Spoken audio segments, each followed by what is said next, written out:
We made over 270 pips on our last public swing trading 4-hour experiment video live on YouTube. How much did you make? In dollars, in pips? Please do let me know. I can't wait to hear more about it. Hello everyone, welcome back to the channel, and I hope that these videos are proving to be useful. I pray you're following along.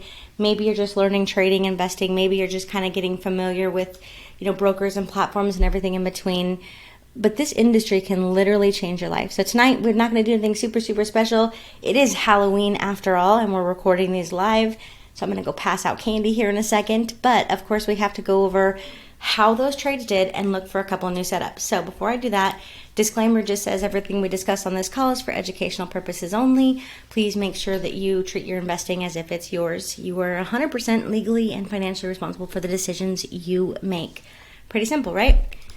Before I go any further, I have been using the same broker, like my main broker, for 4 or 5 different years now, for a long time. And of course, everybody I've worked with inside of communities, inside of universities, inside of a plethora of different companies, I have stuck with Hugo's way through thick and thin. So the mess that has been happening in the last week or two is we don't know for sure how long it will take to get solved. We don't know all the other ins and outs. And with that said, because I use that broker not only for classes, but for everything, I am letting everyone know publicly that from now on, we're going to be using a new broker. So not to say I'll never go back to Hugo's way. They never had an issue in terms of withdrawing. They were always a reputable broker. And in general, I think it was just a great place to be overall.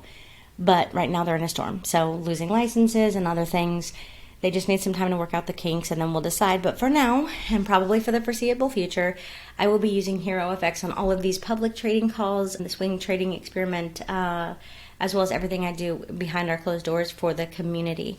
So if you were part of that or you're looking for a broker, here is a scannable version of the link tree. It's also in the YouTube description. For the most part, I maintain long-standing results, relationships with my brokers, mostly because when there's a problem, they will solve it. Like if you're not somebody hopping from person to person and place to place to place, for the most part, brokers don't always do people wrong. So I know that they've got a bad rep, different ones from different parts of the world, but all the ones that I use are in there. I can verify that all of them withdraw, all of them are reputable for unregulated brokers, I should say more specifically.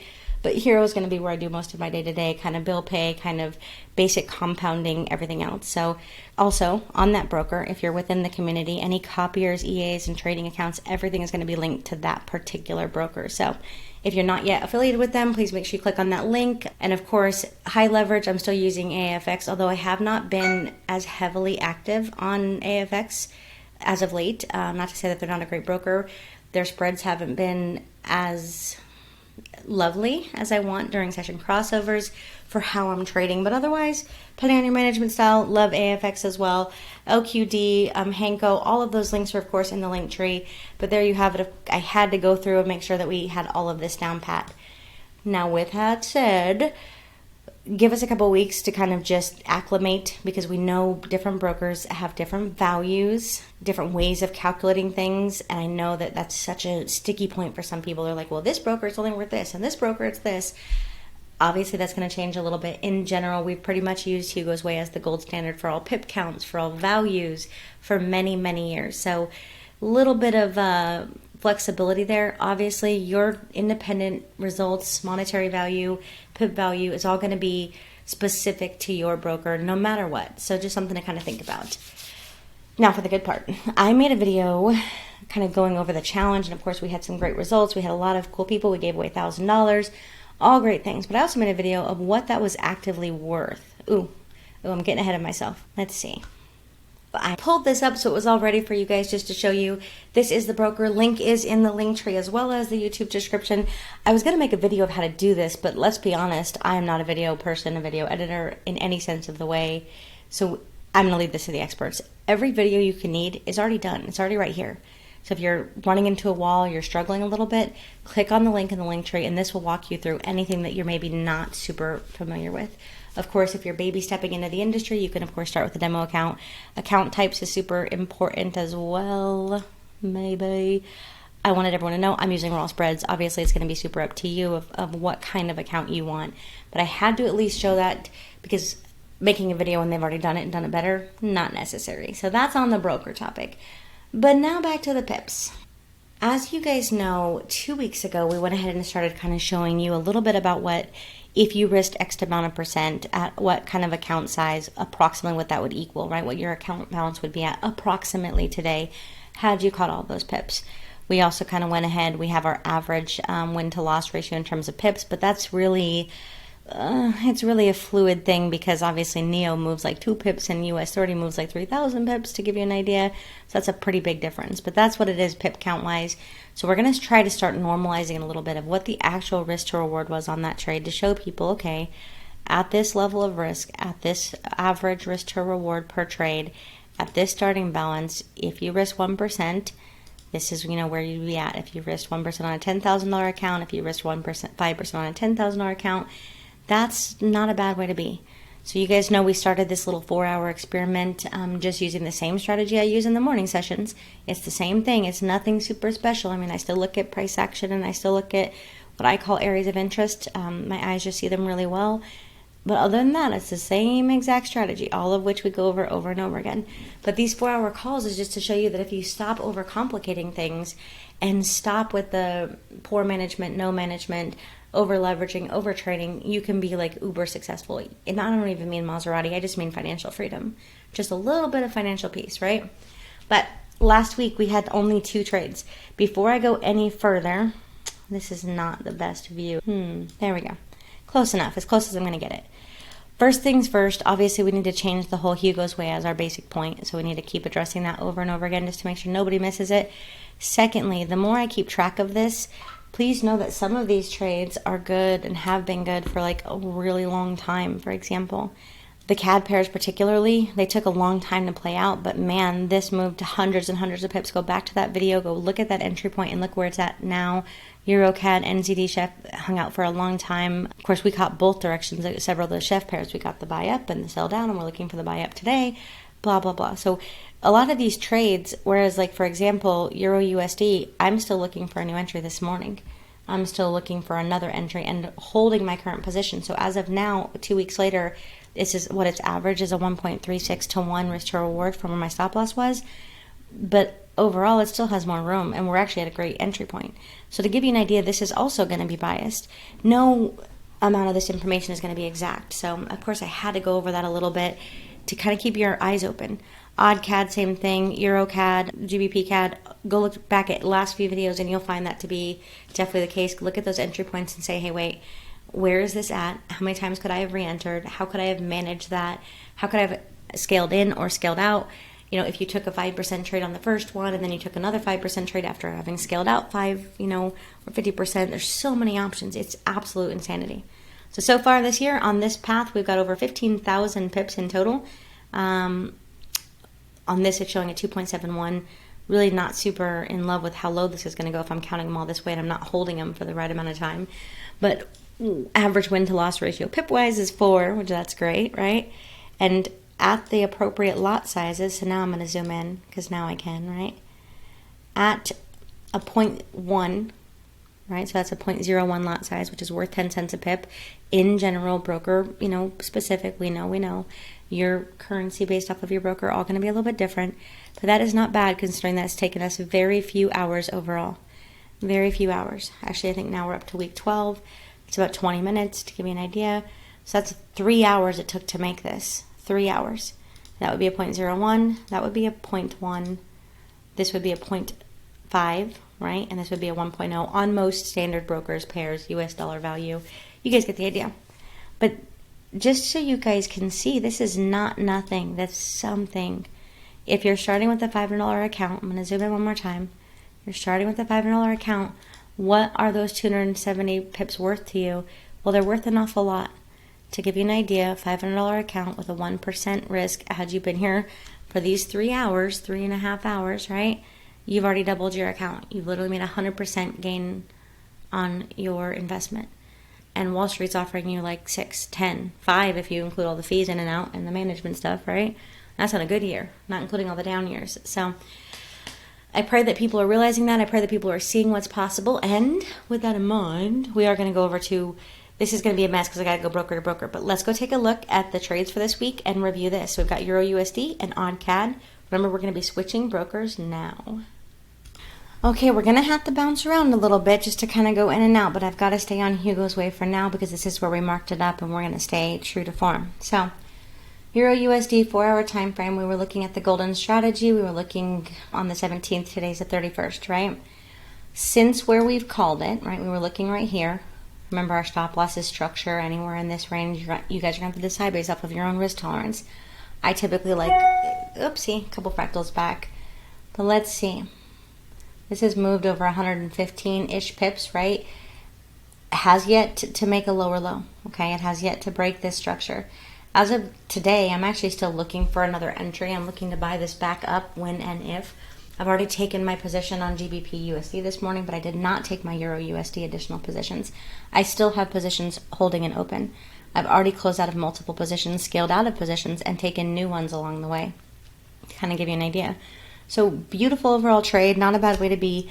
I am going to clear the board, although not as super important because, well, I'm not going to be on this broker anymore, but that's okay. We're going to stay true to form. So the second trade we looked at on our last public 4-hour YouTube kind of experiment is to show people what's possible. That's the only agenda. Here's where we were looking, was odd CAD. Did we pull back down? We did. We had to sit through over 58 pips of drawdown, but we never broke structure. From that point, we got 150, 149, somewhere in this range, right, of pips. Not a bad way to be. Not at all. Yes, we sat through drawdown, but as long as you're looking at the overall picture, you're totally fine. You could have got your first entry, taken another entry at the retest, scaled out, scaled in. You've got tons of options of how to manage this trade. So that's all on that. That was super simple, mostly painless. I'm going to remove this, and notice how up here it says Hugo's Way. We're going to remove all that, take this off of our watch list, and now we're going over to the new broker. Okay, so before we go any further, I've got to again notate. We looked at GBP CAD, Euro CAD, odd CAD, NZD CAD. A lot of those pairs have played out just fantastic. It doesn't mean they're done playing out. So for example, on NZD CAD, I wanted to pull back. We just got one. I'm still looking for the overall major buy. Okay, so still looking for this to buy up in a big way. Just something to take a look at and consider. As well as CADCHF, I'm still looking for an entry there. We've got a lot of continuing plays from the last few of these calls because the market either sat still, consolidated, or pulled back, and they haven't completed their whole move yet. So please make sure you go back to those videos and take a look. Don't take my word for it. Go do your own analysis and say, wait, if I did this, what would it be worth? If I took this and if I re-entered, go take a look and just see for yourself. I think that's the best way to be. So today, we have big news tomorrow. Number one, U.S. news. We have worldwide nonsense. Sorry, I don't have a more politically correct way of saying that. We've got NFP Friday, right? So with that in mind, I've got a whole boatload of USD trades that I want to take that I'm kind of sitting on a little bit. So yes, I think Euro USD still has more room. We already took it on our last call. Oh, this is going to take me a minute to even find these pairs. Oh, here we go. Euro USD. Take a second. So yes, overall, still looking for the bigger buy. There's still more room on this potentially. I'm not taking it just yet, so you guys know I'm not calling it today either. But the two that I'm definitely looking at are CADCHF. Please note, it's a little bit later than I'd want it to be, but again, we got that retest and that confirmation. So we got that beautiful spring to the downside. So if somebody's got a tight stop loss, just got beat up.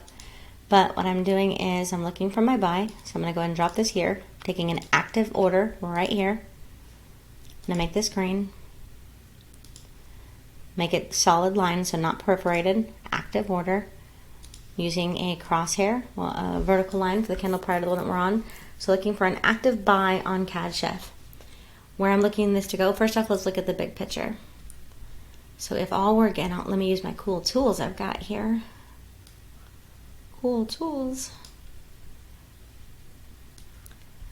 I'm sure YouTube isn't as used to me monologuing, but I guess I'm pretty used to this because this is what I do during the day.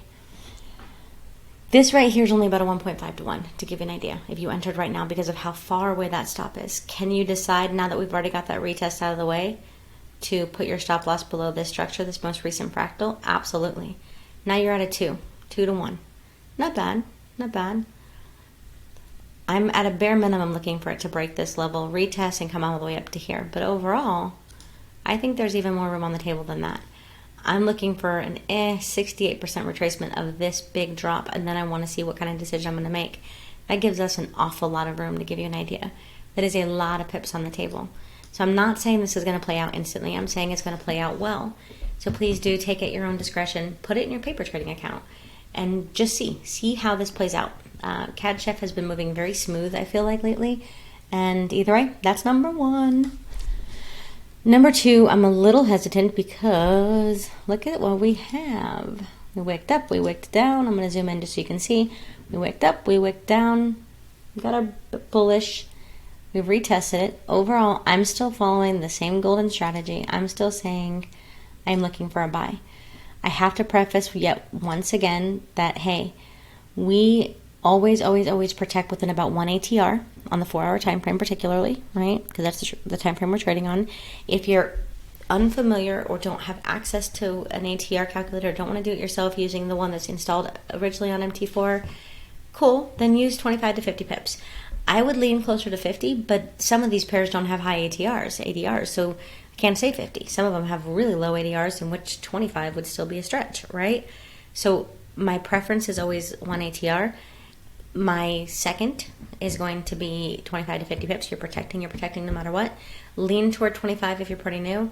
And my third would be at least as you hit 1-to-1 risk to reward, okay, based off of where you're putting your stop, at least as you're hitting 0.5 to 1 risk to reward if you want to be a little bit more conservative. If you're hitting 1.5 to 1 risk to reward, you're locking, scaling, trailing, or whatever. But ideally, you're making some kind of actionable decision as you start to hit these pips, no matter what. So by the time this hits 50 pips, you're locked, you're protected, you're scaled out, and then whatever happens after that, and that means if you took another entry or if you got knocked out, at least no matter what, you're profitable.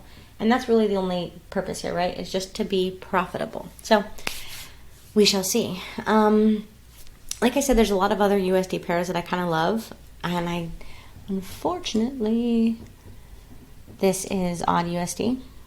We've already got our sell down to the downside. That's painted since I last analyzed. We've got quite a few great things setting up. GBPCAD has made that move already. Big, beautiful. Wait for the retracement. I'm looking for NZD-CHF. Beautiful. So we looked this morning again. We retraced now. I'm still looking for a major move still yet on NZD-CHF. So something to think about. We already analyzed this 2 weeks ago. Doesn't mean that it's dead. It just means, hey, we retested. Obviously, that zoomed in pretty far, a little ugly, but we got that beautiful retest looking for this major continuation. Now, the sucky part is, on our little spreadsheet, we're only counting 1 point something to 1. But in general, this still has way more room. We caught the sell down, now looking to catch the buy up. But I'm only doing about 2 trades at a time, mostly because I think most people's account can handle that, and just to show you what's possible. In general, I'm going to try to do 2 to 3 trades, maybe at the max 4, depending on the week. It's NFP week, so there's no need to push it right now. But as always, if you have questions, comments, ideas, or videos that you want to see, or topics you want to go over, put them in the chat, and I will do my best to get back to you. We've got an incredible team building out some awesome things, a lot of cool things coming, so I hope this video was helpful. Happy Halloween. Take care, and God bless.